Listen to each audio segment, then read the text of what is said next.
나는 항상 단칸방에서 혹은 비닐하우스에서 혹은 곰팡이 집에서 이렇게 옮겨 다니면서 살아야 하는 걸 언제까지 해야 되나, 나는 이번 생에 내 집 마련할 수 있을까? 라는 생각이 들고 있을 때 아이가 생기니까 아이에게 가난을 물려주고 싶지가 않더라고요. 그렇죠. 네, 그래서 삶을 좀 송두리째 바꾸고 싶었어요. 바꿀 수 있는 방법이 있을까? 뭐 뒤집고 싶었던 거죠. 어릴 적 비닐하우스에 살던 분이 있습니다. 화장실이 있는 집에 사는 것이 꿈이었던 한 사람이 있었어요. 그리고 시간이 흘러 공무원이 되었고요. 자신과 비슷한 처지에 있는 그 소외계층의 내 집 마련을 돕는 일을 하면서 꿈을 키웠는데요. 쉽게 바뀌지 않는 현실 속에서 내 딸에게 가난을 물려주고 싶지 않다라는 마음으로 결국 공무원을 그만두고 세상 밖으로 나오게 됩니다. 이거 쉽지 않잖아요, 그렇죠? 그리고 마침내 어린 시절 그리던 꿈을 이루고 같은 고민을 하는 많은 분들께 희망을 전하는 분이 되었습니다. 이 이야기는요, 여러분, 그럼에도 나는 아파트를 사기로 했다, 입지 센스, 이 책들을 쓰신 저자이자 헐헐이라는 이름으로 활동하고 계신 입지 분석 전문가 박성혜 대표님의 이야기인데요. 더 많은 이야기를 들어보기 위해 이렇게 스튜디오로 직접 모셨습니다. 대표님 어서 오세요. 안녕하세요. 예, 반갑습니다. 반갑습니다. 헐헐님의 그 내러티브는 사실 부동산, 재테크 쪽에 관심이 있는 분들이라면 많이들 아실 거예요. 네. 초등학교 시절부터 결혼 전까지 비닐하우스에서 15년을 지내셨어요. 15년입니다. 화장실이 따로 있는 환경이 아니었기 때문에 대표님 어린 시절 꿈이 화장실이 있는 집을 갖는 것. 맞습니다. 예, 저희 부모님 세대는 이제 이런 그렇죠. 스토리가 네. 있을 수 있는데 네. 경제적으로 어려웠던 이런 것들이 대표님의 삶이나 네. 가치관에 어떤 영향을 미쳤는지, 그리고 지금은 정말 이따 말씀드리겠습니다만 같은 하우스지만 정말 다른 하우스에 살고 계시거든요. 네. 그렇게 정말 완전히 다른 삶을 이루어내시는데 어떤 원동력이 되셨는지 한번 이야기를 듣고 싶습니다. 가난은 네.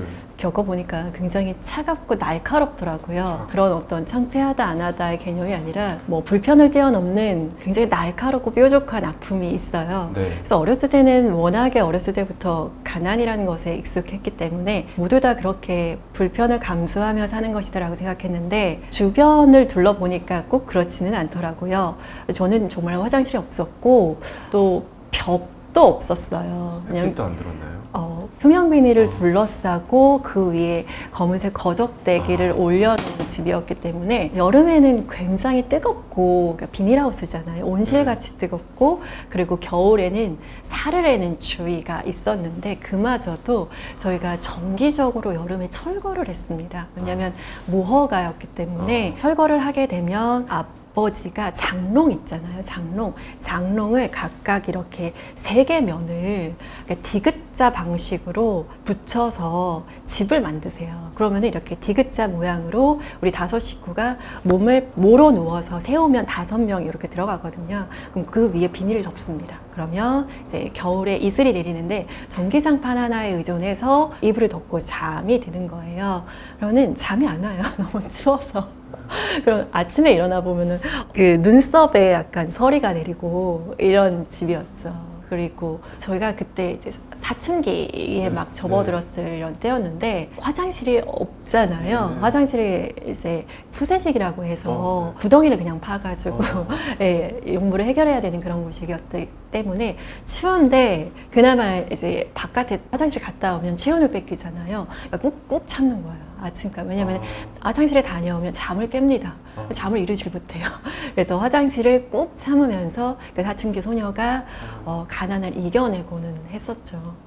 이런 어떤 에피소드들이 지금은 웃을 수 있겠죠. 그러니까 이 가난으로 인해서 지금까지 영향을 미치고 있는 이런 성향들이 생긴 것 같아요.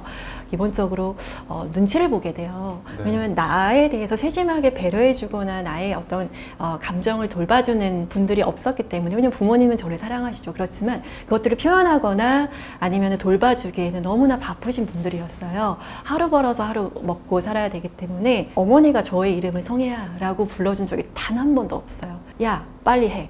야, 쌀 씻어. 야, 설거지. 이런 식으로. 사랑하지 않아서가 아니라 바쁘시고 힘드시니까. 그러니까 어머님은 지금으로 따지면 파출부였죠. 남의 집에서 일을 하시는 분이었는데 하루 종일 일을 하시고 새벽까지 나가셨는데 하루 종일 일을 하시고 돌아오시면 너무 몸이 아프신 거예요. 항상 아픈 몸, 아픈 엄마만 봤기 때문에 어떻게 하면 엄마 엄마를 기쁘게 해드릴 수 있을까? 엄마가 떠나갈 것 같은 느낌이 드는 거예요.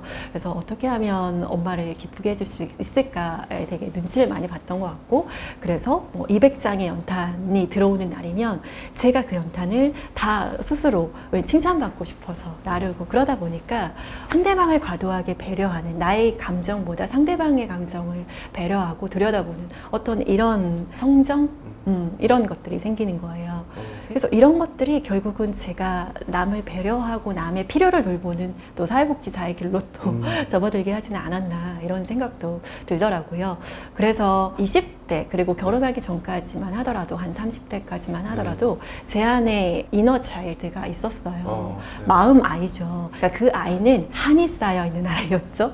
세상을 원망하고 슬프고 항상 어둡고 이런 아이였는데, 그리고 자존감이 낮은 이런 아이였는데, 그 아이가 어느새 40대의 제 안을 들여봤더니 원더 차일드가 되어 있는 거예요. 그러니까 그것을 뛰어넘은 거죠.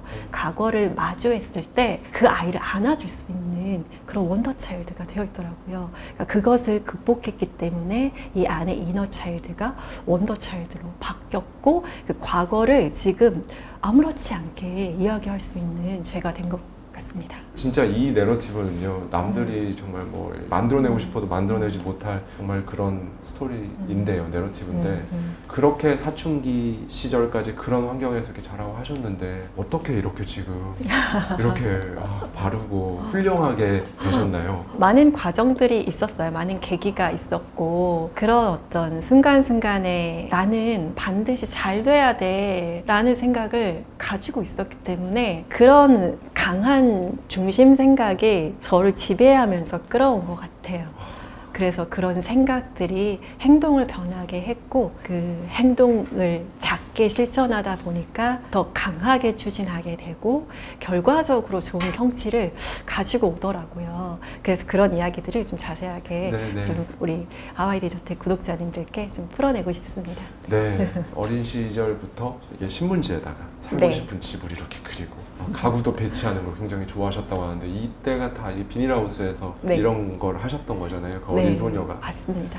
원하는 걸 글로 적거나 그림으로 표현하면서 마음속으로 그걸 조금 더 명확하게 좀 더 구체화해서 자세히 이런 작업을 굉장히 자연스럽게 해오셨어요. 이게 어떻게 보면 시각화인데요, 대표님이 느끼시기에 어린 시절부터 이미지를 이렇게 정말 구체적으로 그림으로 실제로도 그려보고 했던 것들이 지금 어느 정도 이루어지셨는지 한번 말씀해 주시면 좋을 것 같습니다. 네, 어렸을 때 할 게 없었어요. 지금은 뭐 워낙에 전자기기들이 다양하잖아요. 네. 근데 저희 집에는 TV도 고장났었고, 흑백 TV가 고장났었고, 언니 오빠는 뭐 학교 가고, 저희들은 뭐 학원도 다니지 않았으니까 학교 갔다 오면은 절대적으로 많은 시간이 확보가 됩니다. 그래서 할 수 있는 것들이 없었어요. 밖에 나가서 뛰어놀거나, 너무 덥거나 너무 추우면 집에서 있을 수밖에 없었는데, 그래서 할 수 있는 것들이, 저희 집엔 뭐 책도 없었기 때문에 거의 대부분 그림을 그리면서 지냈던 것 같아요.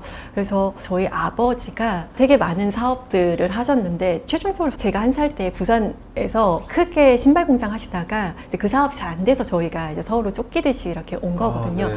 그래서 서울로 와서는 할 수 있는 게 없었기 때문에 리어카에다가 이제 귤을 파셨고, 리어카에다가 계란을 파셨는데, 지금 생각하면 정말 잘못된 사업 아이템을 선정을 하신 거예요. 예, 리어카에다 귤을 팔면 겨울에는 이게 상하거든요. 상하고 얼어요. 네. 그래서 저희는 귤을 굉장히 많이 먹었는데, 반 썩은 하얀 곰팡이가 핀 귤을 네. 반 잘라 먹는 것, 그 다음에 계란도 마찬가지로 귤 행상을 했는데 잘 안 되시니까 재고가 너무 네. 많으니까 그래서 계란으로 바꾸셨는데, 계란도 네. 마찬가지로 겨울에 얼어서 터집니다. 네, 얼어서 터지고, 저희가 항상 이렇게 이불로 리어카에 덮어두고 막 이런 것들을 아버지가 이제 같이 했던 기억이 나는데, 여름에는 상하고 겨울에는 터지는 이런 아이템들, 그러니까 사업 수완이 없으셨던 거죠. 네. 그러셨는데 어느 날 갑자기 저한테 오시더니, 앞으로 우리가 아파트에 살 수 있을 것 같아 라고 말씀하시는 거예요. 네.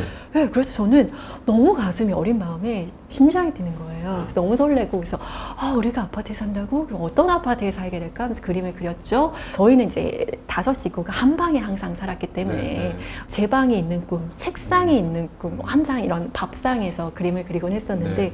그런 것들을 이제 그리기 시작했어요. 거죠. 그랬는데 이제 결론적으로는 아무리 그림을 그려도 아파트에 저희가 이사를 가자는 말씀이 없으신 거죠. 수년이 지났는데 결론적으로 지금 되돌아봤더니 아버지가 행상으로 모은 돈 수백만 원을 지역주택조합의 땅을 사면서 아직까지도 해결이 되지 않은 그런 것들이었더라고요. 그러니까 아버님이 마음은 항상 앞서셨는데 이런 정보들이 부족하다 보니까 이제 어려웠던 거죠. 그러면서 저는 제 집, 제 방을 계속 그렸죠. 그래서 방을 그리다 보니까 방을 이제 배치하는 거죠. 책상은 여기, 침대는 여기 이런 것들을 막 배치하고 그러다가 이제 점점 집이 업그레이드 되면서 2층 집이 되고 예, 그러다가는 나중에는 이제 만들기를 했죠. 침대를 입체적으로 종이를 우려붙여서 만들고 계단을 이렇게 만들고 가구를 만들고 이런 작업들을 해서 정말로 이렇게 3D로 종이집이 멋진 종이집, 그러니까 제가 생각하는 가장 이상적인 집들을 만들어내고 그려내고는 했습니다. 그런데 이제 와서 생각해 보니까 제가 올해 이제 입주하는 신축 아파트가 제가 그렇게 만들고 꿈꾸고 시각화했던 그 집과 너무나 비슷한 형태라서 깜짝 놀랐습니다. 진짜 대표님은 한국의 존 아사라프세요. 좋아하시든 안 좋아하시든 사실 2007년에 론다번의 시크릿이 전 세계를 강타했고 그 영향으로 여러 가지 이제 형태로 뻗어 나와서 지금의 이제 자기개발 분야가 이렇게 확고하게 자리를 잡았는데요. 거기에 보면 이제 존 아사라프가 정말 똑같이 대표님처럼 예전에 어릴 때 아무것도 없던 시절에 비전 보드에다가 내가 살고 싶은 집 인터넷으로 제일 마음에 드는 집 사진을 그냥 이렇게 골라가지고 프린트해서 집어놨는데 그리고 나서 시간이 수십 년이 지나서 그거는 이제 어딘가 박스에 이제 들어가고 결혼을 해서 아이를 낳고 아이와 막 놀다가 아들이 창고에 있는 박스를 뒤져가지고 그걸 들고 온 거예요. 이건 뭐야? 근데 이건 아빠가 예전에 살고 보는데 지금 아들이랑 얘기를 하고 있는 그 집인 거죠. 그 비전보드 사진이. 지금 대표님께서 딱 너무나 공감됩니다. 그래서 제가 꿈을 이루었을 때 그 느낌을 조금 더 생생하게 어떤 그 감정을 미리 느끼면서 몰입하고 싶어서 제가 2007년에 시크릿이 우리 대한민국도 강타했잖아요. 저 이제 2009년에 시크릿이라는 책을 접하고 그때 제가 결혼을 막 했었는데 저희 신랑하고 청담 자이를 이렇게 7바퀴를 돌면서 야 끌어당겨야 돼 이러면서 우린 자석이야 이러면서 7바퀴를 돌았던 기억이 있어요. 그래서 결론적으로 봤을 때 그 아파트를 제가 원한다면 들어가서 살 수 있을 만큼의 어떤 상황이 된 거가 지금 굉장히 놀랍더라고요. 마찬가지로 제가 자기 개발을 본격적으로 시작한 지가 2016년이고 비전 보드를 처음으로 작성하기 시작했던 거죠. 어렸을 때 어떤 그림은 시각화 뭐 이런 개념에 대해 전혀 모르고 그냥 어린 마음에 내가 살고 싶은 집에 대해서 꿈을 수놓듯이 새겨 놓았던 거고 2016년에 비전 보드를 그렸죠. 근데 정말 말씀하신 것처럼 놀랍게도 10년 만에 너무나 비슷한 상황인 거예요. 지금 그 비전 보드의 가장 대표적인 게 우리 집도 있겠지만 부모님의 집이 있었거든요. 부모님의 집 그리고 뭐 누구나 하듯이 비전 보드를 처음 작성을 할 때는 뭐 어떻게 작성해야 되는지 뭐 그런 것도 없었고 작성하면 좋다더라라고 하니까 그냥 뭐 좋은 차도 갖다 놓고 좋은 집도 갖다 놓고 했었는데 정말 놀랍게도 다 이루어졌습니다. 다 이루어졌고 그리고 제가 너무너무 좋아하는 멘토님이 계셨는데 그 멘토님과 공동 강연을 하고 싶다라고 사진을 붙여놨었어요. 지금도 너무나 활발하게 협업하고 있고 협동 강의도 너무나 많이 하고 있습니다. 지금 이 영상을 보고 굉장히 신기하다라고 생각하실 수 있을 것 같아요. 근데 저 역시도 신기합니다. 신기한데 그렇게 시각화를 하고 이미지를 그려보고 했더니 정말 한 40%, 50% 정도 이루어졌다. 이런 건 하나도 없어요. 그러니까 다 이루어졌다. 신기하게. 놀랐습니다. 다 이루어졌어요. 진짜 다 이루어졌다. 나는 돈이 없고 백도 없고 보통의 삶, 중간의 삶, 평범한 삶을 살고 싶었다. 사실 그 당시에 어떻게 보면 평범한 삶을 사는 게 그 어린 소녀의 시각에서는 동경하게 되는 그런 삶이었을 것 같기도 한데요. 그래서 고민 끝에 이제 정말 노력해서 선택한 직업이 공무원이셨고 주거 복지 업무를 담당하시면서 또 나름 그때 당시에 또 큰 보람도 느끼고 그러셨다고요. 저희 주변에는 다 가난한 사람밖에 없었어요. 왜냐하면 어려운 지역에 살다 보니까 주변에 다 비슷비슷한 어른들, 그리고 비슷비슷한 친구들 이런 모습을 보고 살다 보니까 뭔가 귀감이 될 만한 어른, 그리고 직업, 꿈 이런 것들을 만나기가 어려웠죠. 그래서 성인이 되고 나서 나는 어떻게 살아야 될까 고민을 했는데 정말 중간만 갔으면 좋겠다. 나 이제 바닥에서 좀 올라와서 중간만 갔으면 좋겠다. 보통의 삶을 살고 싶다 해서 공무원을 선택했습니다. 그것도 어떤 공무원을 해야 될까 고민하다가 사회적으로 소외되신 분들이 겪는 이런 어떤 아픔들을 제가 누구보다 잘 알고 있기 때문에 그분들을 상대로 이제 일을 하게 되면 내가 가장 보람을 느낄 수 있지 않을까라고 생각해서 사회복지 공무원, 그 중에서도 주거 취약계층을 담당하는 공무원으로 이제 근무를 하게 됐습니다. 그러면서 너무나 많은 클라이언트를 만나게 됐죠. 어르신들, 아이들, 장애인분들 다 만나셨는데 이런 어떤 사회복지 대상자분들이 가장 어려워하는 문제 한 가지가 있습니다. 보통은 이제 의료, 건강 문제라고 생각하실 수 있는데 우리나라 복지가 의료복지가 굉장히 잘 되어 있어요. 전반적으로 사회복지가 보장제도가 잘 되어 있긴 하지만 의료복지가 잘 되어 있어서 기초생활수급자분들 같은 경우에는 거의 무상으로 모든 치료를 다 받고 계시고 약물부터 시작해서 다 도움을 받고 계십니다. 그래서 의료 체계가 굉장히 좋은데 물론 이제 몸이 아프신 것도 많이 힘들지만 그분들이 정말 힘들어하는 거는 주거예요. 왜냐하면 의료복지는 잘 되어 있어서 내가 몸이 아플 때 병원에 가서 무료로 의료 서비스를 이용할 수가 있지만 주거는 해결이 참 어렵거든요. 모든 복지 대상자들에게 집을 주기가 참 어렵잖아요. 그래서 기초생활수급자가 생계비를 받는데 일정의 생계비를 받는데 그 생계비의 거의 80% 이상을 월세로 지출을 하고 계시는 거예요. 그렇게 되면 월세를 납부하고 나면은 식사하시는 거라든지 생활하시는 비용이 거의 남지가 않아서 항상 그분들이 말씀하시는 게 나 임대주택 좀 얻어줘, 나 집 좀 얻어줘 이렇게 손잡으면서 하시는 말씀이 그겁니다. 그래서 제가 어떻게 했냐면 임대아파트, 임대주택 되게 여러 가지가 있어요. 영구임대아파트, 국민임대아파트, 매입임대주택, 전세임대주택, 전문가만이 알 수 있는 되게 다양한 임대주택이 있는데 그 중에서 그분들은 어떤 종류가 있는지도 모르고 가점을 어떻게 올릴 수 있으신지도 잘 모르잖아요. 그래서 보통은 복지 업무가 굉장히 많기 때문에 전화 받으면서 앞에 민원인들을 같이 대하거든요.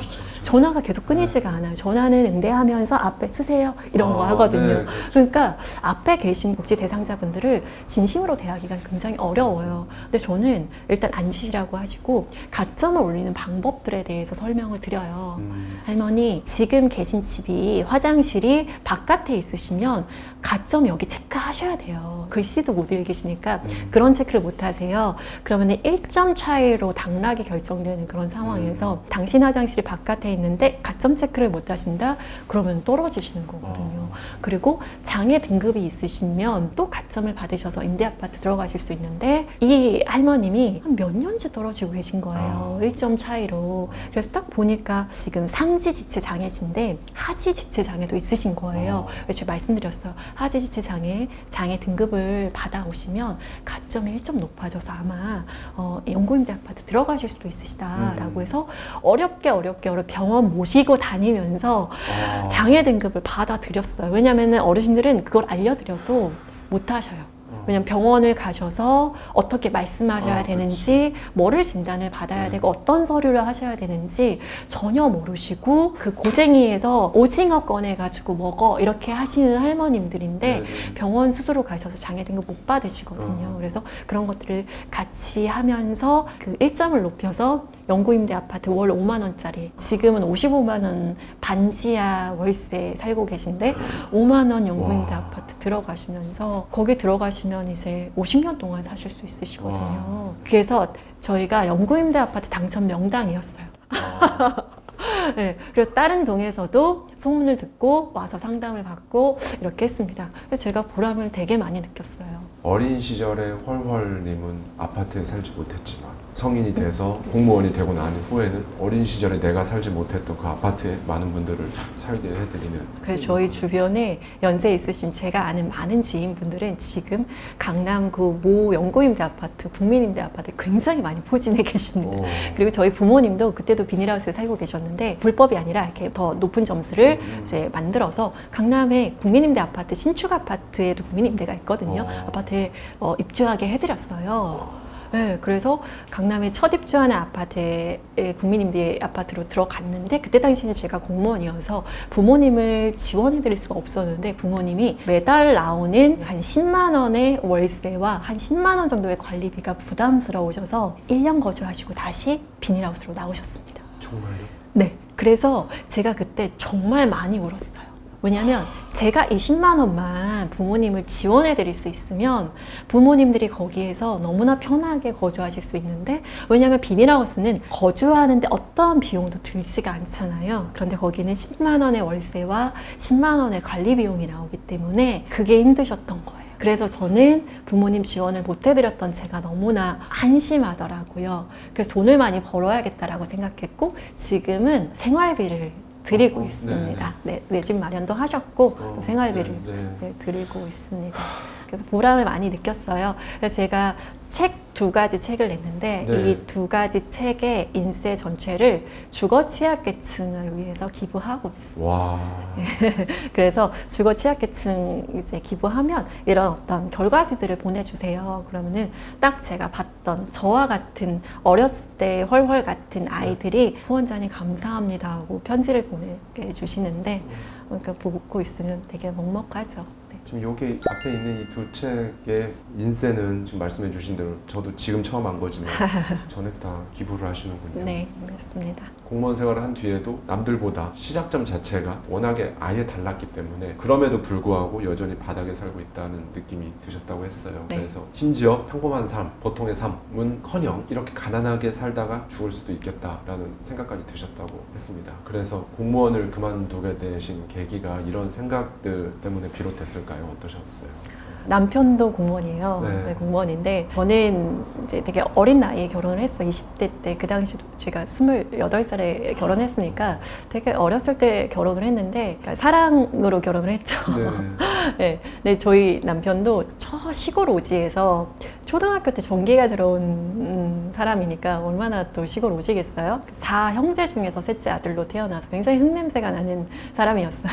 그래서 저희가 면목동의 단칸방에서 또 신혼생활을 시작했기 때문에 아무것도 없는 상태에서 그러니까 저희 남편이 3천만 원이 있다고 해서 결혼을 했는데 그러니까 마이너스 3천만 원이었던 거예요.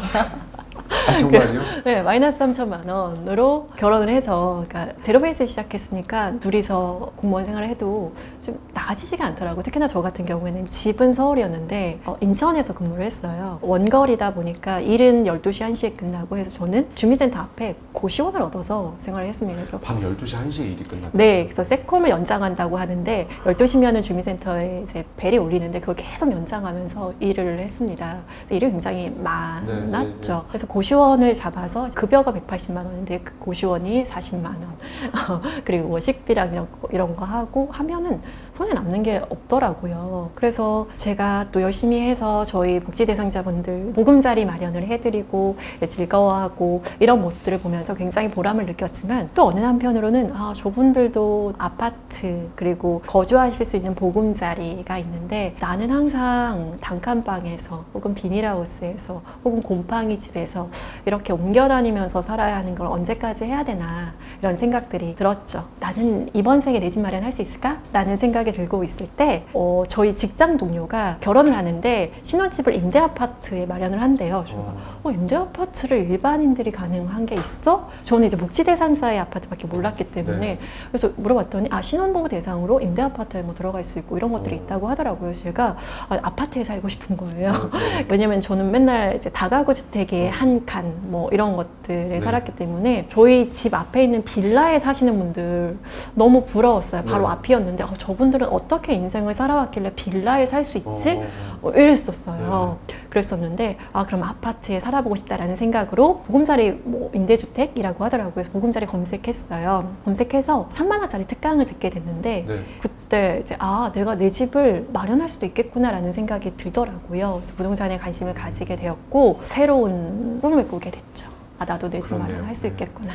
네. 그게 이제 부동산 공부를 네. 시작하게 된 계기. 네, 그렇죠. 그리고 이제 그때 당시에 제가 결혼하고도 9년 동안 아이가 생기지 않는 거예요. 네. 그래서 수많은 인공수정과 그다음 시험관 시술을 해서 어렵게 9년 만에 아이를 낳았는데 아이가 생기니까 아이에게 가난을 보여주고 싶지가 않더라고요. 그렇죠. 네, 그래서 내 집 마련이 시급하다라는 생각을 하게 됐어요. 그래서 부동산 공부를 시작합니다. 또 무엇보다 공무원을 그만두게 된 계기는 2016년에 제가 이제 직장을 잘 다니고 있다가 책을 한 권 읽게 됩니다. 네. 그 책을 만나면서 그 책의 저자를 만나고 싶어지고 그 책의 저자를 만나니까 그분처럼 되고 싶더라고요. 그러니까 경제적 자유를 잃은 분이었어요. 그래서 책을 무작위로 읽기 시작합니다. 그래서 제 인생은 2016년에 책을 읽기 이전과 이후로 완벽하게 나눠지게 됩니다. 그래서 자기 성장이 시작된 거죠.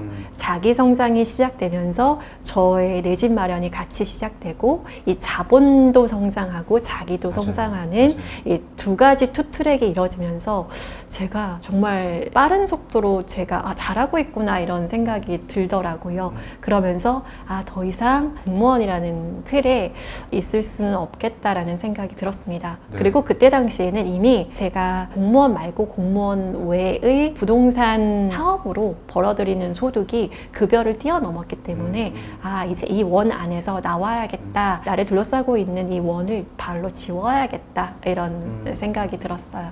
그래서 과감히 의원 면직을 하고 저의 길을 걸어가게 된 거죠. 처음 3천만 원으로 시작했다라고 이제 알고 있는데 실제로 말씀 들어보니까 마이너스 3천으로 시작해서 네, 저희가 결혼한 7년 동안 마이너스 3천을 시작했으니까 모은다고 모았는데 7년 동안 순자산이 3천만 원 정도 됐더라고요. 그랬는데 제가 2014년 내 집 마련하고 나서부터 그 이후로 한 7, 8년 동안은 순자산 3천만 원이 순자산 한 30억 정도로 늘어나고 그 이후에는 또 속도가 더 빨리 훨씬 붙죠. 더 예. 빨리 불어나더라고요. 그래서 저는 이 불하는 것이 계단식으로 증가하는 줄 알았는데 이게 거의 워프점프하듯이 어떤 티핑 포인트를 지나게 되면 워프점프하듯이 탁 딛고 올라가게 되더라고요. 맞습니다. 예. 정말 실감할 수 있는 게 부동산이 대형 평수에 특정 입지에 있는 그런 아파트들을 제가 이렇게 보면 네. 오르는 게 30억 이상 올라요. 예. 연애. 예. 맞습니다. 오르는 게. 그래서 네. 뭐 3년, 5년 있다가 뭐 30억보다 훨씬 더 마음껏 시세 차익으로 이렇게 매도를 하고 이게 이렇기 때문에 어떻게 보면 정말 그 특정 티핑 포인트를 넘어가면 이렇게 되는 게 있죠. 예. 정말 내 집 마련 그리고 좀 더 경제적인 자유를 위해서 이렇게 부동산 공부를 하시고 거기까지였을 수도 있는데 지금 이렇게 헐헐 대표님이 되셨어요. 이렇게 되실 수 있었던 계기라고 해야 될까요? 아니면 그 어떤 네네네. 과정이라고 해야 될까요? 삶을 좀 송두리째 바꾸고 싶었어요. 바꿀 수 있는 방법이 있을까? 뭐 뒤집고 싶었던 거죠. 네, 30대 후반이었어요. 저는 30대 후반에 자기 성장을 이제야 시작했습니다. 시작했고 지금도 꾸준히 성장하고 있고 그러니까 올해부터는 또 인생의 다른 막을 위해서 지금 대학원에 가서 또 사회복지 다시 전공하고 있습니다. 그러니까 지금 해야 할 일이라기보다는 50대, 60대 때는 또 다른 모습으로 저를 성장시키기 위해서 계속 공부하고 도전하고 있어요. 그래서 30대 후반에 인생을 뒤집어야겠다라는 결심을 하고 그러니까 우리가 보통 이런 결심하면 새벽에 일어났잖아요. 새벽에 일어났죠. 새벽에 일어나서 책을 읽고 이제 회사를 가는데 그 새벽 5시에 일어나서 7시까지 회사 가기 준비하기 전까지 그 2시간의 새벽 블루타임이 저는 너무 좋더라고요. 새벽 블루타임. 네, 그래서 그 시간을 온통 열정으로 꽉꽉 눌러서 채웠고 그 시간을 더 갖고 싶다라는 생각이 들어서 공무원 시험을 다시 봅니다. 제가 그때까지만 해도 인천에서 직장을 다녔는데 집은 서울이잖아요. 신랑이 서울에 또 직장이 네. 있어서 그래서 이제 오가는 시간이라든지 부동산 공부하는 시간들이 좀 부족했기 때문에 서울로 공무원 시험을 다시 보게 됩니다. 공무원 시험을 다시 봤어요. 네. 네, 다시 봐서 조금 더 시간을 확보하고 싶어서 서울로 올 수 있는 방법이 없을까? 왜냐면 인사교류를 해야 되는데 몇 년 동안 기다렸거든요. 네. 굉장히 어렵습니다. 자리가 잘 안 나죠. 자리가 안 네. 나요. 그래서 시험을 다시 봐야겠다라고 생각하고 있을 즈음에 반일제 공무원이라고 해야 되나요? 네. 그게 최초로 생겼습니다. 1회 합격생이고요. 이제 공부를 해서 서울시에 공무원으로 또 합격을 하고 네. 오후 2시까지만 근무를 하는 거여서 그 이후의 시간을 온전히 부동산 공부를 하고 책을 읽는 데 사용할 수가 있었던 거죠. 시간을 의도적으로 좀 확보하는 네. 노력을 했습니다. 그 시간에 굉장히 행복했고 제가 굉장히 빠른 속도로 성장하는 시간이었어요. 그러면서 부동산으로 투자하는 것에 이제 성과가 나기 시작했죠.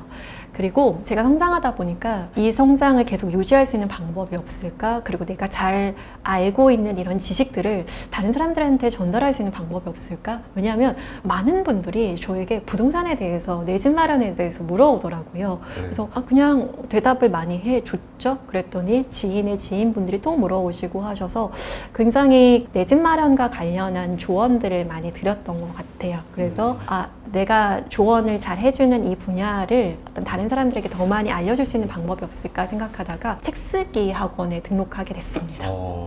근데 저는 단순히 책을 쓰려고 갔고 인생을 뒤집을 수 있는 방법이 없을까라고 해서 갔었는데 그러니까 책 쓰는 방법을 배웠다라기보다는 전혀 다른 세상을 사는 방법에 대해서 깨닫게 된 것 같아요. 네. 네, 왜냐하면 제 주변에는 제가 근무할 땐 공무원으로 살 때는 저와 비슷한 맞아요. 사람들이 모여 있잖아요. 네. 그래서 점심에 뭐 먹지? 네. 언제 진급할 수 있을까? 위에서 내려온 이 어떤 공문들을 빨리빨리 처리해야 되는데 이게 지금 밀려 있네. 네. 이런 생각들로 가득 차 있잖아요. 그래서 제가 성장할 수 있는 방법들을 고민하는 거에 대한 시간이 절대적으로 부족했고 또 내가 성장해야 될 필요도 느끼지 못했었는데 다른 사람들과 어울리고 다른 생각을 하다 보니까 더 멋진 사람이 되고 싶다, 더 성장하는 사람이 되고 싶다라는 생각이 들더라고요. 그래서 제 책을 쓰고 대중 앞에 나오게 되는 거죠.